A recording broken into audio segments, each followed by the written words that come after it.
ಧರಣಿ ಗರ್ಭಸಂಭೂತಂ ವಿದ್ಯುತ್ ಕಾಂತಿ ಸಮಪ್ರಭಂ ಕುಮಾರಂ ಶಕ್ತಿಹಸ್ತಂ ಚ ಮಂಗಳಂ ಪ್ರಣಮಾಮ್ಯಹಂ. ಎಲ್ಲರಿಗೂ ನಮಸ್ಕಾರ. ಇದು ವೇದವ್ಯಾಸ ರಚಿಸಿದ ಮಂಗಳ ಗ್ರಹದ ಸ್ತೋತ್ರ. ನವಗ್ರಹಗಳಲ್ಲಿ 3ನೇ ಗ್ರಹ ಮಂಗಳ. ಧರಣಿ ಗರ್ಭಸಂಭೂತಂ ಅಂದರೆ ಧರಣಿಯ ಗರ್ಭದಿಂದ ಜನಿಸಿದವನು ಅಂತ, ಅಂದರೆ ಭೂಮಿಪುತ್ರ. ಈಗ ಮಂಗಳ ಗ್ರಹವನ್ನೇ ಭೂಮಿಪುತ್ರ ಎಂದು ಏಕೆ ಹೇಳಿದ್ದಾರೆ? ಭೂಮಿಯ ಪುತ್ರನಾದರೆ ಭೂಮಿಯ ಹೋಲಿಕೆ ಇರಬೇಕಲ್ಲವೇ? ಬುಧ ಮತ್ತು ಶುಕ್ರ ಗ್ರಹಗಳು ಭೂಮಿಗೆ ಇನ್ನೂ ಹತ್ತಿರ ಇದ್ದಾರೆ, ಆದರೆ ಮಂಗಳ ಗ್ರಹಕ್ಕೆ ಮಾತ್ರ ಭೂಮಿಪುತ್ರ ಅಂತೀವಿ. ಇದು ಏಕೆ ಅಂದರೆ, ವಿಜ್ಞಾನದ ದೃಷ್ಟಿಯಿಂದ ನೋಡಿದರೆ, ಅಂದ್ರೆ scientific point of view, earth and mars have similar scientific properties. ಅದಕ್ಕೆ ಅಮೆರಿಕದ ನಾಸಾ, ಭಾರತದ ಇಸ್ರೋ ಮಾರ್ಸ್ ಮಿಷನ್ಸ್ ನಡೆಸಿದೆ.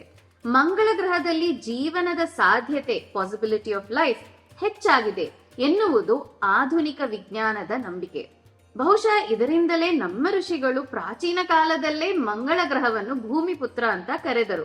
ಸ್ತೋತ್ರದ 2ನೇ ಭಾಗ ಕುಮಾರಂ ಶಕ್ತಿಹಸ್ತಂ ಚ. ಇಲ್ಲಿ ಮಂಗಳ ವರ್ಣನೆಯಲ್ಲಿ ಕುಮಾರ ಅಂತ ಹೇಳಿದ್ದಾರೆ. ಇದರಿಂದ ಒಂದು ಇಂಟ್ರೆಸ್ಟಿಂಗ್ ಕನೆಕ್ಷನ್ ಇದೆ. ಮಹಾಕವಿ ಕಾಳಿದಾಸರ ಮಹಾಕಾವ್ಯ ಕುಮಾರ ಸಂಭವಂ.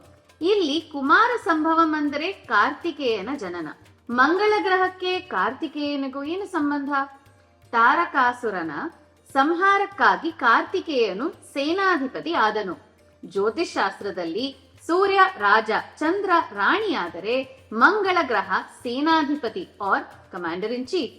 ಧೈರ್ಯ, ಆತ್ಮವಿಶ್ವಾಸ ಮತ್ತು ನಾಯಕತ್ವ, ಕರೇಜ್, ಸ್ಟ್ರೆಂತ್ ಅಂಡ್ ಲೀಡರ್ಶಿಪ್, ಇವು ಸೇನಾಧಿಪತಿಯ ಮುಖ್ಯ ಲಕ್ಷಣಗಳು. ನಿಮ್ಮ ಜಾತಕದಲ್ಲಿ ಮಂಗಳ ಗ್ರಹ ದುರ್ಬಲವಾಗಿದ್ದರೆ ಈ ಲಕ್ಷಣಗಳು ಕುಗ್ಗಬಹುದು ಅಥವಾ ಕಡಿಮೆಯಾಗಬಹುದು. ಇದನ್ನೇ lack of self confidence, fear, ಭಯ ಉಂಟಾಗಬಹುದು. ಇದಕ್ಕೆ ಆದಿಶಂಕರಾಚಾರ್ಯರು ರಚಿಸಿದ ಸುಬ್ರಹ್ಮಣ್ಯ ಅಷ್ಟಕಂ ಪ್ರಮುಖ ಪರಿಹಾರ. ಮುಂದಿನ ವಾರ ಇನ್ನೊಂದು ಗ್ರಹ ಬಗ್ಗೆ ಮಾತಾಡೋಣ. ಧನ್ಯವಾದಗಳು.